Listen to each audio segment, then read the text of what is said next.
ये तथ्य कोई भी राजनीतिक उद्देश्य से नहीं है, ना ही इसका उद्देश्य जाति धर्म को लेकर हिंसा फैलाना है। ये तथ्य दबी हुई अनकही इतिहास के बारे में लोगों को अवगत कराने के लिए है।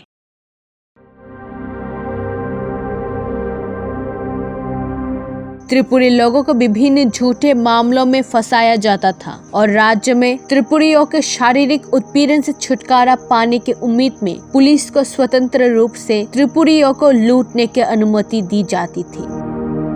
पीड़ितों को स्वयं पता है कि त्रिपुरियों से कितना पैसा वसूला गया है। ये कहना संभव नहीं है कि एक सामान्य आरोपी को जमानत पाने के लिए कितना पैसा देना पड़ता था। परिणाम स्वरूप कोई उदाहरण दिए जा सकते हैं कि कितने त्रिपुरी परिवारों ने अपना सामान बेचा है, जमीन जायदाद, मवेशी और बछड़े बेचे हैं।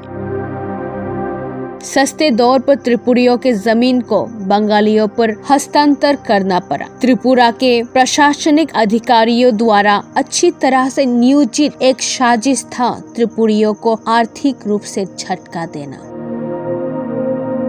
त्रिपुरी लोगों के कब्जे में बहुत सारा जमीन था जिसे शरणार्थी पुनर्वास के नाम पर आबाद किया गया, यानी कि अनरिजर्व किया गया था, और उन त्रिपुरियों को अपनी जमीनों वाले इलाके से निकाला गया था। त्रिपुरा में पूर्व पाकिस्तान से विदेशी शरणार्थियों का प्रवेश होते ही उन्हें सभी तरह से सुविधाएं मिलना शुरू हो गया, क्योंकि त्रिपुरा की प्रशासनिक शक्ति पूरी तरह से उनकी ओर से थी। समग्र प्रशासन में उनके रिश्तेदार या तत्कालीन पूर्वी बंगाल के नौकरशाह द्वारा कार्य किया जाता था। जब कुछ मामलों में त्रिपुरी द्वारा उन्हें जबरन भूमि पर कब्जा जमाने से रोका जाता था, तो कांग्रेस नेतृत्व पुलिस के साथ मिलकर त्रिपुरियों पर हमला करते थे। क्वाई डिवीजन में कृष्णनपुर, गिलातली, शांतिनगर, आखराबारी और लक्ष्मी नारायणपुर जैसे त्रिपुरी उच्छेद इन सब बातों के सबूत हैं। इन सभी मामलों में पूर्व मुख्यमंत्री सचिंद्र लाल सिंह उल्लेखनीय है। स्थानीय त्रिपुरियों के खिलाफ झूठे मुकदमे दर्ज करके गांव या पड़ोस के सभी त्रिपुरी पुरुषों को गिरफ्तार करके उन्हें महीनों तक जेल में रखा जाता था।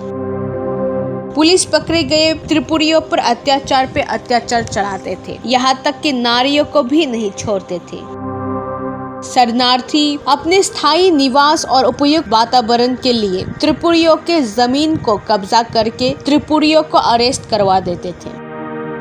सन 1964 को ओम्पी तहसील के पास पुलकोट पे जनक रुद्रपाल एक जमातिया मकान मालिक से 8 एकड़ जमीन खरीदे थे, जो असली में 8 एकड़ नहीं बल्कि 8 द्रोण था। ये तथ्य 7 नवंबर 1981 में प्रकाशित किताब त्रिपुरा दंगा से लिया गया है, जिसका लेखक है अघोर देबबर्मा। इस किताब के सभी पन्ने तत्कालीन सीनियर एडवोकेट बीरचंद्र देबबर्मा द्वारा जांच किया गया है। इस किताब को भारत के सबसे ज्यादा प्रकाशित मुंबई के दैनिक अंग्रेजी पत्रिका द हिंदू में भी प्रकाशित किया गया था।